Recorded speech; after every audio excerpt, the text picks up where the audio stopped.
not a variance. It was an appeal of the building, of the site plan approval by the planning board.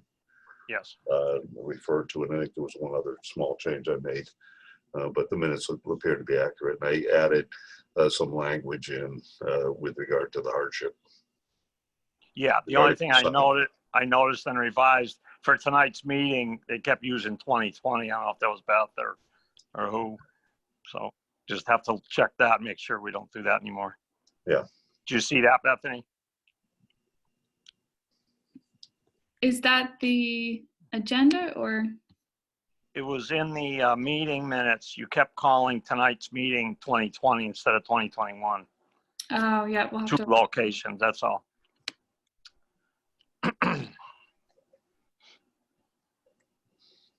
Did everybody get the revised plans for the property in Wisteria? Yes, I did anyways. Quotes. I got the quotes and a plan. Yeah, Did everybody get that? Yep. Okay. Yes. yeah, that topo is nothing about what he was explaining. I don't know if you saw that or Well, not. I mean, the topo to me, it was like a 2-foot variation or 2.5-foot variation over a large period, which is what I said to him in the beginning. I said, I didn't see that as a big slope. I didn't either. I went over there myself and kind of. Well, when I looked at it, it didn't look it to me to be a big slope. No. And look, I don't want to bust this guy's chops, but on the other hand, I just didn't see it to be a very big slope. No, I mean, and he sloped in for that, which is much higher to the existing shed. So why can't he just do the same there? Yeah, for yeah. Well, that? that's the way I looked at it. I Yeah. mean, I need a retaining wall to put that shed Of in course he does. there, from what I could see. But No. I'm not telling him how to build it. I mean, I think he could have sloped it right into the slope. That you could drive something into it or put a ramp, however you wanted to get into it. But it's not real difficult. I mean, that I saw, it wasn't like you had a 10-foot gradation. It's like the maximum is like 1.5 to 2 feet. No, it was only 1.5 feet from the pool grade is 101. Yeah. To the back of that site is 102.5. 5. Yeah, that's what I thought. Yeah. That's only 18 inches. And if you just grade it in, you could be 1 foot above, or you could make it level. Yeah. And have a little slope. So Yeah. So I mean, and you could level it off with piers. very easy, very easy. Yeah, Yep. and that's not a $30,000 expense. No, exactly. But that's my opinion. But I don't know if anybody No. else said that. We can talk about that at the meeting. Right. Do you want Okay. to get started or should we wait a little bit longer? Well, we can get started on the minutes that we just did. We just opened the meeting and then do the minutes, and then we can open up the. Maybe we'll discuss the annual annual report and submitting that, and then get to the open meeting. And by that time, maybe Brian will be here Okay. and Dan. So, because right now we only have 3 of us, so we don't have a quorum, but we have a majority to act on those other items. Right. If all 3 of us agree, if we don't all agree, I guess we wouldn't have a majority. So Well, we have 4 of us now, 5 of us, right? Jim's there's here. 1, We 2, have 3, 4 of Charles us. Yeah, we and- can act right now with the 4 We of have us. Charles and Jim. Yeah, but if we come out with a tie vote, if Oh, right, something right. like that, we'd have to wait. Right. But I don't think we will. So I guess, has everybody seen the minutes or anybody, any other changes on the minutes? No. Charles, you all set? Yep. Jim, you all set? I am. I have no comment. Okay. So do we have a motion to approve the minutes as amended? Yes, I motion. Fran. Fran, second? Okay, Charles, all in favor, raise your hand and signalize. Yep. I. No to 4-0 vote. And I guess the second thing, did everybody receive the proposed annual report? Yes. Did everybody get that? Yeah, I did. I did. Did you Yeah, get it, I did. Charles? Yeah, Yep, and you, Yep, I Jim? had to think, yeah. Sure. Yep. Yeah, so I guess do we want to submit that as the draft as our formal report to the town for the town's annual report? Yes, I think it looked good. Yeah, it looks straightforward. Yep. Okay, so we have a motion? I'll motion again. Again, Fran? okay. I'll second. Charles, second. All in favor, raise your hand. Aye. So we can submit that as our annual report. We'll get those two bookkeeping items out. And then I don't know if the other people are ready. I have 6:35. And this is a continuation of our last public hearing.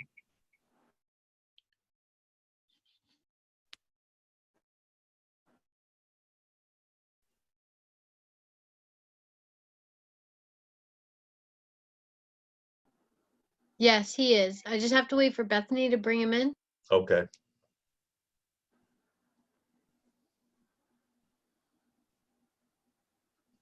Okay, look, there's Dan. It looks like he's got here. Dan, we're just about to open up the public hearing. On My Wisteria. apologies for joining late. Yep, no problem. Hi, Dan. Happy New Year. Happy New Year to you. Here. Did you receive the plans and the quotes, Dan? Yep. Okay. And we're just waiting for submit the petitioner. I believe he's in now, so he should be Okay. able to begin. Okay, I want to just have this is a continuation of our last hearing that was continued to tonight at 6:30 to give the petitioner a chance to give us plans showing the grades on Wisteria as well as the cost to try to prove a hardship associated with installing the building or shed, whatever you want to call that structure that was proposed if he had to relocate it to the other side and comply with zoning. Did everybody receive those plans? And I think of record, we all looked at those plans. Yep. And there was also a couple of quotes. One was for 27,000 something and the other was 28,000 something to build some sort of a retaining wall to build, so that they would able to put that shed in terms of what's there. So is the petitioner available to sort of explain what he's going to be doing and answer I'm good. I questions? don't know if you guys can hear me or not. Yeah, Tim, is that you? I can hear something. Is that you, Tim? It is. It is. Okay, The quote, I went out first and contacted Smith and Associates to get a plot plan. I know we were Yep. discussing the grade of the property, and it was kind of, I know you guys viewed it from the road, and I wanted something kind of finite to where we had numbers to agree on. yep. Mike came out and measured the property and showed the grade is approximately 3 feet from the edge of the pool up to the far corner where the existing shed is. I made probably 5 or 6 phone calls. I was able to find 2 companies to come out and actually look at the property and kind of go over what I was thinking. And in order to have that structure at the same level of the pool would require removing, I think one of them said 216 yards of dirt to get, into that. And by doing that, or to, excavate that area. Because when I talked to them, they said if I were to build a structure with a hill, they wanted to avoid having runoff into the pool. So there was drainage involved, the wall to kind of keep the, everything at bay behind the structure. If I were to build a structure on that hill, the front would essentially be, 2 feet up in the air in order to have a level surface. And then you'd have, stairs down to a pool, and the structure itself would be raised, 16 feet up in the air above the, the existing hill. My plan was to have it, level with the pool. In order to do that, you would need to excavate that area, put in the retaining wall to hold everything at bay on that hill. And then, the drainage involved, they explained, so the wall doesn't, with the thaw and the frost, you'd want something sound that's not going to, have issues down the road. Those were the 2 quotes. I contacted several others. I didn't hear back, with the holidays, and just wasn't able to have anybody else come out there and give me. Yeah, the 2 quotes I received, one was for a little bit in excess of 28,000 and the other one was a little bit in excess of 27,000. Yes, obviously I could probably nickel and dime them, get those numbers to come down or discuss that with them. But those are the numbers that they gave me based on the work that needed to be done in order to put that structure on a level surface, level with the pool. Yeah, I guess the issue is, does it have to be level with the pool? That's my question. You've already got a shed up there that's already built on that slope. Sorry, the shed is in the far, you know. Yeah, it's quite a ways away. And that was a matter of leveling a couple of inches on sonotubes and kind of just bringing, you know, that's area where the shed is essentially level. That's the newer structure would have to be. Yeah, from what I could see, it looked like a change of about 1.5 feet over the grade, from what I could see. From, I think it was. Yeah, it's approximately, because I think the code requires me to be 10 feet off the edge of the pool, 10 and a half. I don't know if that 10 feet is for the overhang, the eave, or, you know, or if it's the actual structure itself. That's something I would have to talk to Kevin about. But so you get into that 11 feet from the pool, and then the structure itself would put you halfway up into the hill. And according to the plot plan, you'd be right around the 2.5 foot mark on the Right, back. but you're starting up above the pool grade to start with, where you're putting it. Well, no, that's why I wouldn't want to do that, because that's why the excavators recommended having a level surface from the pool. The problem with putting a structure there is there's going to be runoff.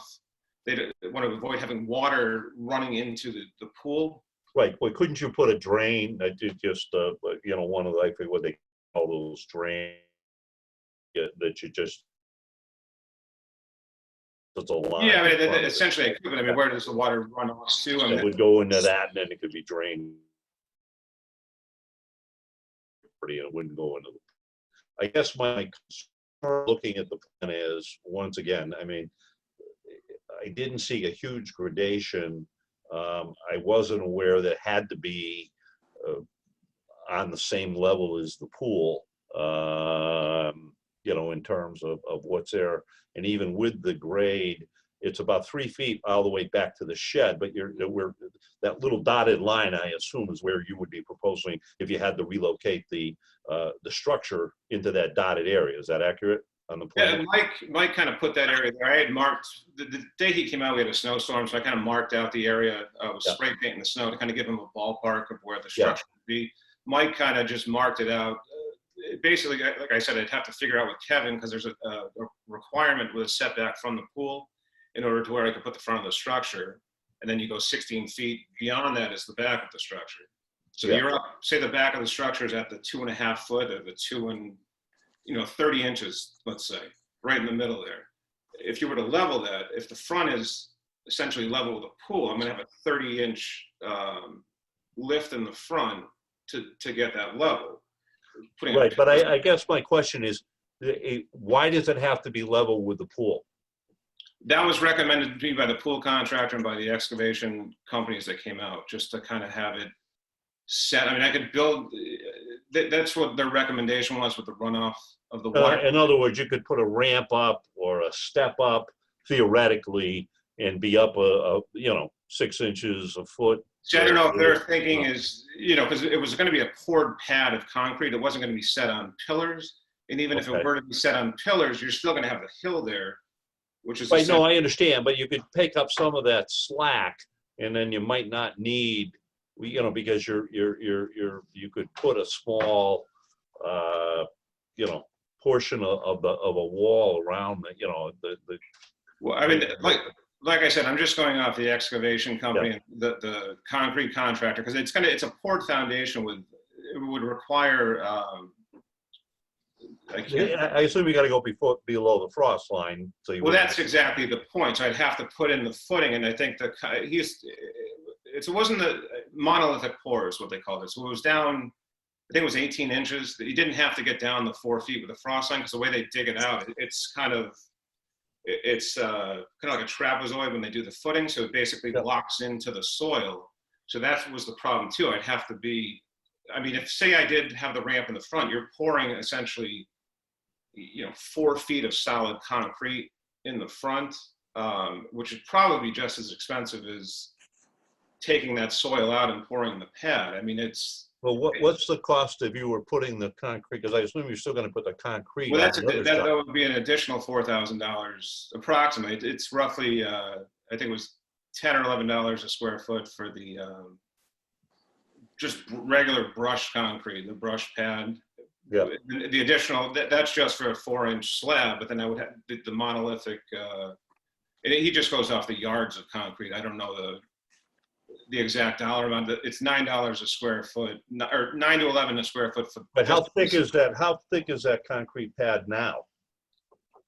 It's 4 inches of solid concrete around the pool, and then it's, I think they put in like a 4-inch or a 6-inch base of crushed stone underneath it. So that was the whole, I think that's essentially why they wanted or they recommended having the level surface, because, you know, if you're having the back of the shed 30 inches higher than the front, you're still going to have to. Yeah, you'd excavate in, but Well, that's what you know, they're. I Sorry. don't know. Yeah, and I understand you could tie something into that floor, but I have no idea whether you need a whole retaining wall and whether the portion that you build the shed on, you know, to level it, you know, would ultimately, you know, be such that you would prevent the, you know, be able to put the shed in. You know, that was concern. I was not aware that it had to be on the same level, because I wasn't, I mean, the other shed, I didn't look that closely to see whether the current shed, whether it was exactly on the same level or a little below or about the same. Now, when you say the current shed is totally separate from any of this. I mean, Not the shed, the proposed building on right by Summers Road, where currently. for the very, you know, that is, there's a drain set in there. They had put that in, and that's where all the confusion came about. When I had been talking to Kevin about the setbacks, I assumed, you know, that was the backyard. So when they poured that pad is Well, that's what level. I'm asking the question is how thick is that pad? That pad is 4 inches, but then there's a monolith. It's 18 inches on the outside. The pad itself is 4 inches, you know, for the area of the pad, but then there's a monolithic footing around the outside, which Right, is which is similar to what you would have to do on the other side, correct? But if yeah, I would do this essentially the same thing. But if you're talking about raising the front up 24 to 30 inches, you know, they would have to pour a solid block, you know, a 30-inch pad essentially for that whole front to have it set into, you know, so the thing isn't, we're not having issues down the road of I settling. understand what you're saying. Yeah, no, I understand. So the cost of the extra cement and the work. I mean, that's basically, and I think that's kind of why they recommended the excavation of removing the dirt, as opposed to just pouring the concrete and building that. I think that in the long run, the wall, the drainage included with the wall and the footing, or the pad itself on a level surface, in the long run, I think was cheaper than, you know, doing it the other way. Yeah, I mean, I've got the total cost of doing that. I just didn't know how much of that, so that's just for the retaining wall, not including the 4-inch concrete. No, that concrete would be on top of. This is over and above that. Okay. That's additional. That's Yeah, that's okay. No, I just wanted to make sure I understood everything. It doesn't matter. Any no, other board members have any questions? Yeah, I just marked it.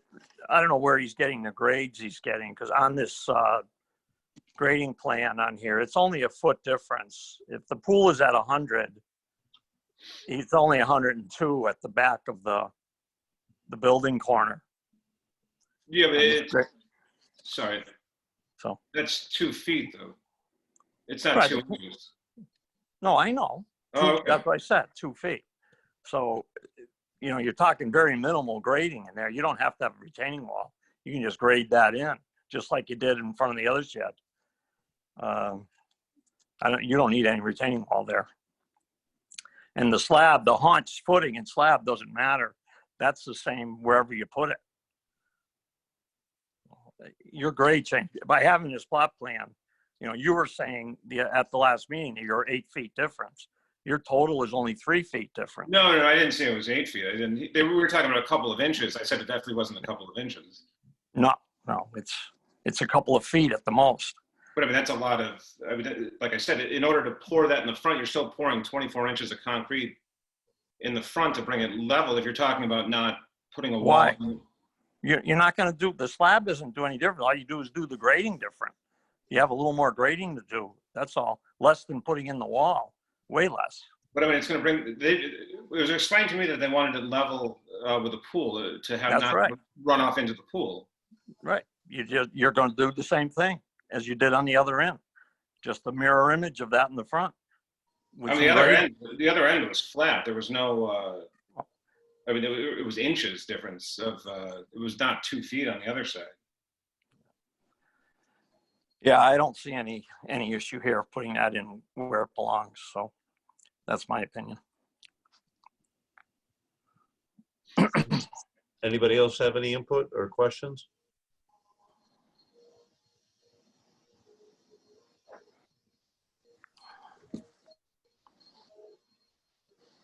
You guys are satisfied with the plans, et cetera? Yep. Okay. So Tim- those are my, I just want to make sure I understood, but I didn't. Tim, Charles Gray, it sounds like, you know, and Frank's point is putting it back where it belongs. It sounds like there still would need to be, even if you didn't go the retaining wall route, there'd need to be some grading of the land to get it level, right? Plus some sort of drainage, French drainage or whatever the drainage, so that there any idea what the cost to do it that way would be? I mean, the wall itself, I think, was in the quote, from what they were saying, was approximately $4,000, and it depended on the style of the stone. The biggest cost, I think, was the excavation, the grading itself, the moving the material, bringing new material in. Obviously, it's red clay, which is essentially not what they would use to put the underneath the foundation of a structure. You'd want to get rid of that. They were bringing, the fill in, sand-based, with stone mix to put down. I mean, that was a lot of the cost of just removing material, bringing it in, the drainage itself. I don't have a cost on, just that. This is what was recommended to me when I spoke to the excavators about, the plan of what I wanted to put in. They recommended having the structure itself and the pad set on a, surface even with the pool, not above the pool, to avoid runoff and to, avoid water running into the pool. And that's why I went out and got the quote, to show that. Yeah, that was my question. I was not aware that it had to be even with the pool. Essentially, the pool, when they pour the concrete walk around the pool, everything slopes away from the pool. Correct. Everything runs away. So they wanted the pad. So essentially, if you wouldn't want anything higher than the pool, everything wants to go away from the pool or to be level. And if it's level with the far edge of the walk around the pool, we'd put a drain in, like you said. So that Right. Well, I would assume you'd have to put a drain to take any excess water that's coming off the side of that hill. Yeah, exactly. I would do that if on this side or the other side. You'd want, unless you're running the pad itself, that the structure would be on away. But Yeah, I mean, I assume you have some sort of a trench or something that catches the water that's coming off the hill so it doesn't run right across the sidewalk and overwhelm the sidewalk with the slope and end up in your pool. Exactly. And that was on the other side. We put the catch basin in to grab that water, Right. to keep it from running into the pool. I mean, when they do the pool walk, everything slopes away from the pool. So to have a structure or the hill or higher than the pool with concrete, something that water is going to run off of, that's going to run essentially into the pool. Right, but that could be that drainage could be some sort of a drain could be caught to prevent it from running into Mark? the pool. Greetings, everybody. Based on what I'm hearing and what I've seen of the plans, it appears to me as though the petitioner would like a variance to optimize the design of his backyard situation with his pool, which everybody should want to be able to do and should have the right to do subject to the law. And I understand that completely. I'm not persuaded by the evidence that a variance should be granted in this case. It seems to me as though substantially all of the improvements the petitioner desires to make can be made by making adjustments to his plan or by making expenditures to which he may not have planned or particularly like to spend. but the development of land always involves topography and things like that. And I don't think of the purpose of a variance is so that land use can be optimized. The purpose of a variance is so that land use cannot be unfairly, or unduly blocked because of a law. And I just don't see that here. I would love to give you relief because I'm in the relief business. I think we're all in the relief business. That's what we're here to do. But it's got to comport. I don't personally see it. Any other comments? Questions? Hearing none, do we have any other people other than Mr. Willett? I don't see anybody in the attendees list. Okay. Do we have a motion? Do you have anything more to say, Mr. Willett, or are you all set? No, I think I kind of get where this is going. So do we have a motion to close the public hearing? Motion to close. Second? Second. All in favor, raise your hands. Noted, it's unanimous. So do we have a motion to either approve or deny the variance and reasons? Would you like me to make such a motion? That's fine. Yeah. I move that the variance be denied on the basis that the evidence does not support the required, the reasons that must be substantiated in any variance petition. I'm not very good off the cuff with this sort of stuff, but something along those lines. I second, Dan. Yeah, I think we got to be a little more specific about the we don't feel meets. I assume it's the hardship requirement. Let's say, all right, I'll rephrase that. The petitioner, the evidence the petitioner has submitted fails to demonstrate that he is entitled to a variance under chapter 40A, section 6, or whatever the proper section is. Yeah, it's a substantial hardship. It doesn't prove a substantial hardship is required under the statute. Right. Okay. Thank you. And Fran, I second. you have second that? Yeah. We'll do a roll call vote. We'll start with Charles. I vote against the motion. I think this is all a matter of degree, and I think the evidence that I've heard, what is substantial, that's for us to determine, right? Yeah. And the evidence that I've seen, and I respect everybody's opinion on this board, but even if it's somewhere south of $27,000, that's a lot of money on a percentage basis based upon what the value of the real estate is. To me, that meets the requirement of substantial hardship due to the topography of the land. Okay. I vote against. Okay. Mr. Channing? I'd vote in favor of the motion. And looking at it, I think really the 2 feet difference variance, you're looking at a 4-foot request for a retaining wall with the maximum grade differences between 2 feet, really looking at the specs of it and the pool itself and the location of it. Again, I don't think when looking at the specifics that we have to evaluate and the hardships and the variance, again, I support a denial. Okay. Grant? Brent? Yes. Yeah.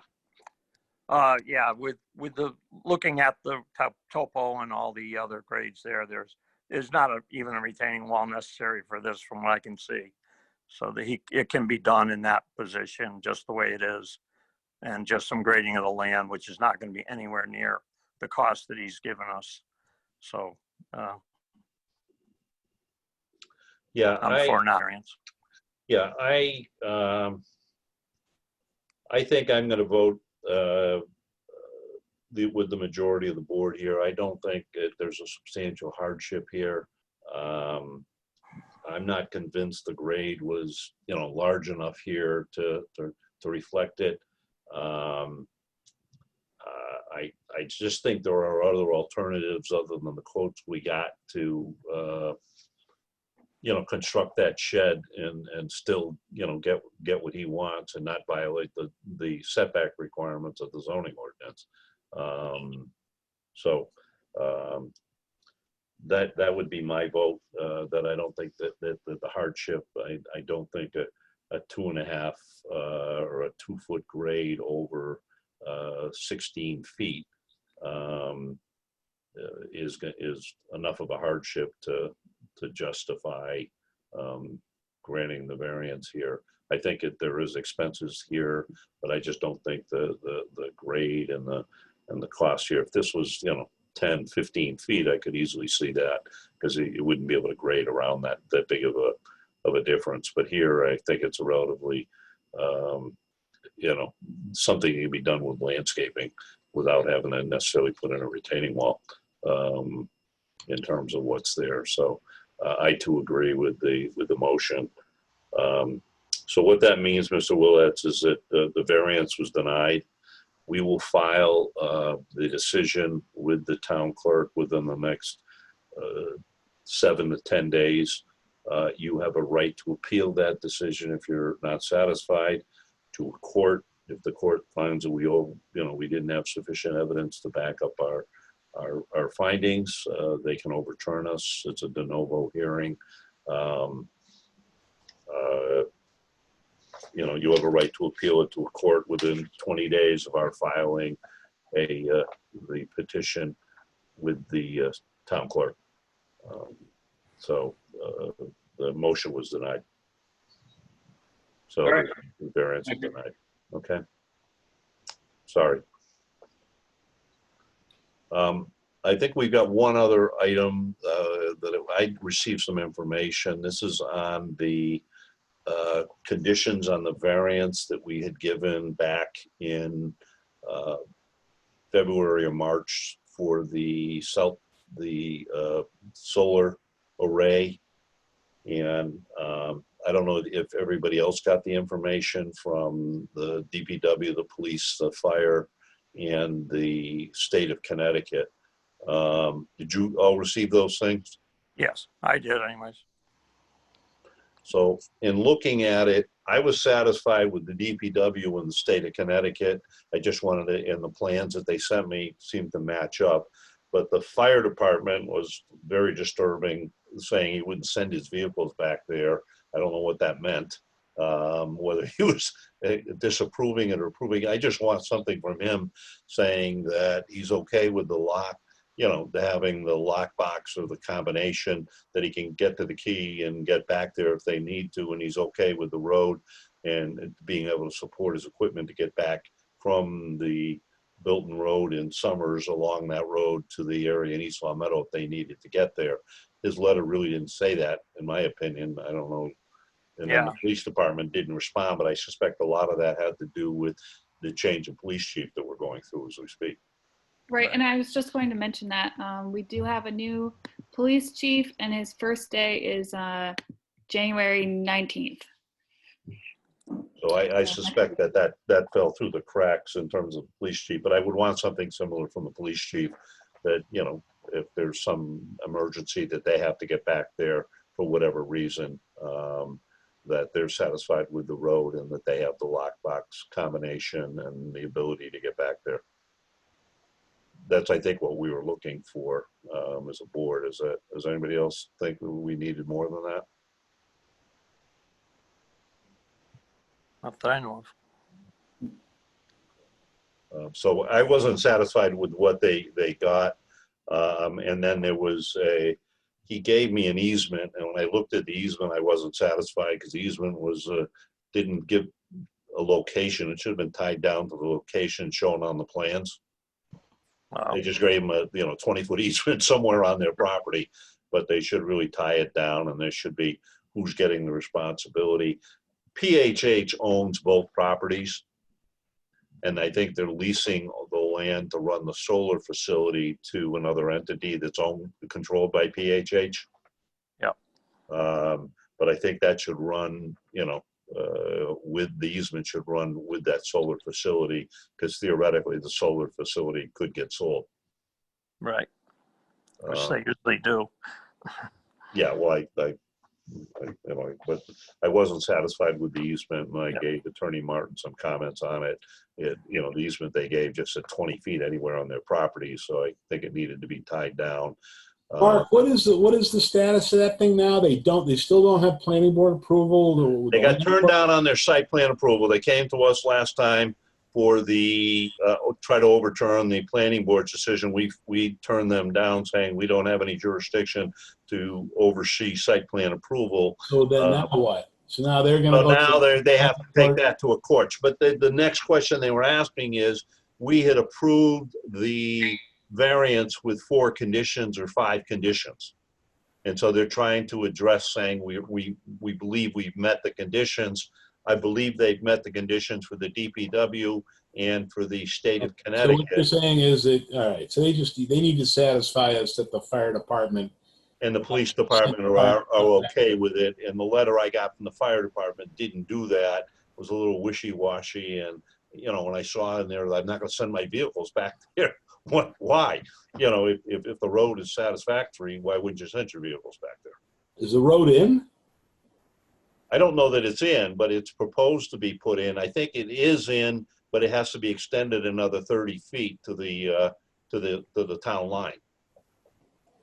All right, well, it'd be good to know why he doesn't think it's satisfactory. Well, I don't know. That's why I don't know. I read the letter. It sort of said we're okay with it, but I won't send my equipment in there. And I'm like, what does that mean?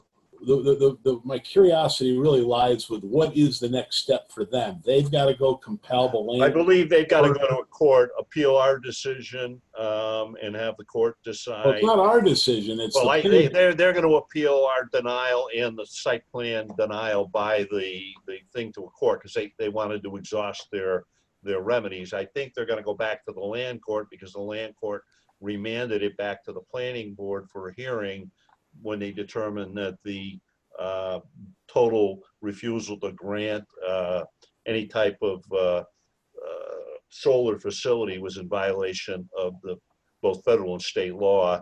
And so they sent it back for determination to the board. And then the board basically said, well, you got to get a variance. We can't grant the frontage variance. So they went to us for the frontage. We granted the frontage variance. And then they had to go back and get site plan approval before the building inspector can issue a So, but a permit. land court judge can order the planning board to approve this? The court could do one, uphold the decision and say, yeah, they were well within their means. But most site plan approvals, what I can see in the statutes, it's not a statutory thing. Towns have, over the years, put this in, so the courts have been cobbled this thing into it. But typically, the site plan approvals aren't there to deny. They're there to put conditions so that it can be safely operated, not to deny. And this is being used to deny, so they feel that it should get overturned. So a court could say, look, we think you're wrong. They could decide right then and there, we're overturning it and grant site plan approval based on the plans they have. They could remand it back to the board with specific instructions for the board to basically approve it and put conditions on their approval that they feel are appropriate. Or they could uphold the board. I don't But it think sounds like in Massachusetts, a land court can deem residentially zoned land permittable for solar arrays. Right. They've made a determination because of both the federal and state exemption statutes that you can't in a residential zone absolutely prohibit solar facilities, just as a matter of due course. And that's what they were sort of initially relying on to deny it, saying that we don't allow them in a residential zone. And so the court said you can't do that. So they then set it back. You got to go. You still got to go. It's sort of like the Freedom of Communication Act. Remember when we were in Yep. the condo racket and the Yep. antennas were going up? Yep. This is the same thing with the solar. They're exempted under the zoning by federal and state law. And so the court basically said the town can't outlaw it. The town just doesn't allow it. They allow it in other districts, but the problem that you run into is, depending on the orientation, the land, et cetera, you may not, because you can say, oh, we're gonna have it only in industrial districts, but if you don't have any land available, you're basically outlawing solar, and we're trying to get clean, green energy under the new guidelines that they're trying to put in place so that we can be carbon neutral, in terms of what's there. That's what this is all about in terms. So the court basically had instructed the town that you can't rely on your town saying you can't have, because we don't have a residential, doesn't allow that use, you can't use it. They said, you got to do it and go through the site plan approval. So they did, and they got turned down. But even under our bylaws, under site plan approval, they're not technically supposed to. The only time it would technically be turned down, it was like impossible to put conditions to protect the public. All right, so we've done our job, or we'll continue Yeah. to do our job, and that's all we can do. Yeah, so I mean, if they get to the point where the court orders it, I mean, I think they want to be in a position that we've said, okay, you've met all the conditions on your variance, so that if the court gets to they don't want to go back to a point where the court looks at it and says, yeah, but you haven't met your conditions on the variance. Until you meet the conditions on the variance, you're not approved. Yep. I don't know what the court will do. I mean, the court can, as I said, they can issue, I've seen courts issue decisions themselves, just totally overturning it and writing their own decision with their own conditions based on the evidence that they're given. I've seen him remand it back to the board with decisions. I've never seen them uphold a total denial unless it was, there was impossible to put conditions to protect the public. So Mark, are Okay. you gonna, go ahead. Yeah. Are you gonna wait until you hear from the police and Well, that's fire? what I had asked Bethany to see if they could contact the police and the fire to give us a little more clarification. That basically says we're okay with the road and the fact that we have the access thing, and we will, in the case of emergency, it provides adequate access for our vehicles and our personnel to get back there. Yeah, because they're combined with Summers anyways, any of that, so it's gonna be a 2-town or more. Yeah, but I just wanted to make sure that access Right. road that they were gonna Yeah. get would Right. support the. Suffice equipment. them, right? Yeah, I didn't want them, in the springtime, if they couldn't get, sinking in the Right. mud and not being able to get Sure. through. Sure. And it was wide enough with enough turnarounds. So they Yep. wanted them to put hammerheads at the gate, and then Right. they had to provide, that's what I heard from the fire department. So I would have thought he would have said, if you do all that Yeah. stuff, we're okay. Right, And in the letter, you should provide all that stuff, but it's still not gonna send my vehicles back there. right. And I was like, what the hell does that mean? Yeah, exactly. You know, Okay, So All right, we all Great. set? yeah, I believe so, yeah. All Okay, Do right. you have any other matters coming up? I don't have anything on the docket for the next meeting, so I will reach out to Mark and once we've passed the legal notice timeframe to see if you'd like to hold that meeting or wait until next month. Yeah, I mean, the only thing that we would do the only thing is if they come up with the police and fire, Okay, yep. if we get a letter, we may have to schedule it won't be a public hearing, but we may have to have an open meeting to basically say yay or nay that we're okay with whether they met the conditions or didn't meet the conditions. Okay. Well, Mark, Yeah. just could we just do that now and say if it does what you're asking for, you could just send it along? We You know, could, but I'd rather have the people see it to make sure, because I would have thought it would have been a pretty simple letter that we Right. could have gotten and did. I want everybody to see the letter. I'm concerned about the wishy-washiness of it. No, that's what wanna I make mean, sure but- everybody's satisfied. But Bethany could just send us the letter and we could just all agree or disagree. Well, at it's any got to be, point. if we're going to approve, I think it's got to be done at an open Got an meeting. open That's the only meeting. Okay. concern I that I gotcha. have. I got We you. can't do it among ourselves without being an open meeting. So I Okay. think the public has a right to hear what we're Yep. saying. So we Okay. should do it at an open meeting. I got you. Bethany, did you send out anything on the rest of the meeting dates that we're gonna have available? I can send it out again. Yeah, Okay. I believe I put it on my calendar. Okay, I must have missed it or whatever. Okay. Yeah, if you could just do that, Bethany, and then I would have it. Sure, yep. Okay, thank you. Any other matters? Somebody want to close the meeting and Move to close. to adjourn? Okay. All in I favor? second. Second, all in favor? Aye. your Good hand. night, everybody. Good night, everybody. Good night, Thanks for everybody. attending. At least it wasn't as long as last time. Yeah, exactly. Have a good one, guys.